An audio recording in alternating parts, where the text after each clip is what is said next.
Assalamualaikum warahmatullahi wabarakatuh. Perkenalkan, nama saya Salsabila Rahmawani. Jadi di video kali ini saya akan memberitahukan hasil rangkuman saya tentang manajemen strategi.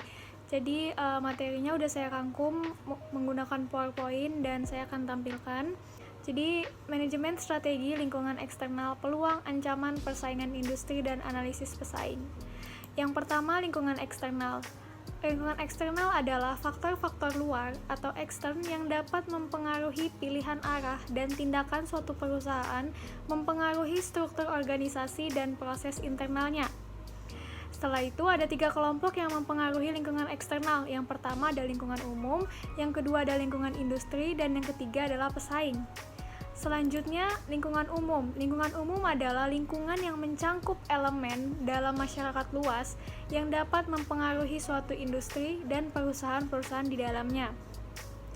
Lingkungan umum juga mempunyai 5 elemen. Yang pertama ada demografi, yang kedua ekonomi, yang ketiga politik dan hukum, yang keempat sosial budaya, yang kelima teknologi. Selanjutnya ada lingkungan industri. Lingkungan industri adalah lingkungan yang mempengaruhi secara langsung terhadap perusahaan.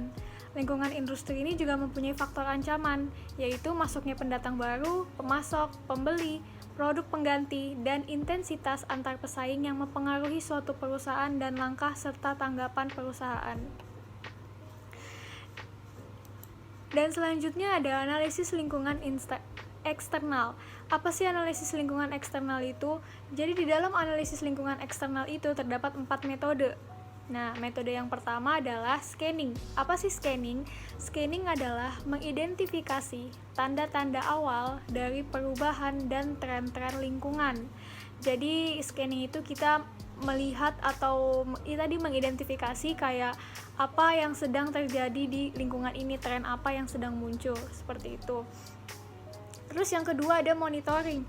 Monitoring adalah mendeteksi perubahan tren lingkungan melalui pengawasan yang berkelanjutan. Jadi di saat monitoring ini kita mengawasi berkelanjutan perubahan-perubahan yang terjadi di lingkungan tersebut.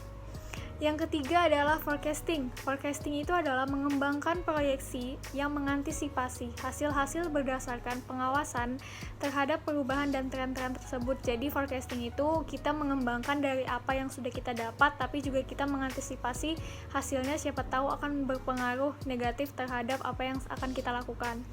Yang keempat adalah assessing. Assessing yaitu menentukan waktu dan pentingnya perubahan dan tren-tren lingkungan bagi strategi dan manajemen. Jadi assessing ini udah tahap keempat dari metode untuk kita menganalisis lingkungan eksternal.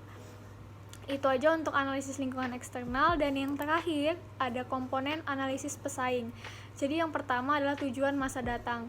Jadi suatu perusahaan ketika mau menganalisis pesaing itu kita harus tahu tujuan masa datangnya itu apa.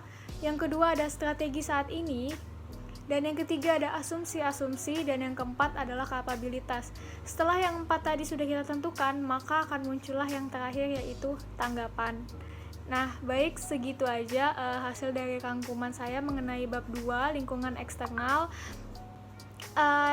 Jikalau ada yang kurang dan ada salahnya, saya mohon maaf. Terima kasih atas perhatiannya. Saya ucapkan terima kasih. Wassalamualaikum warahmatullahi wabarakatuh.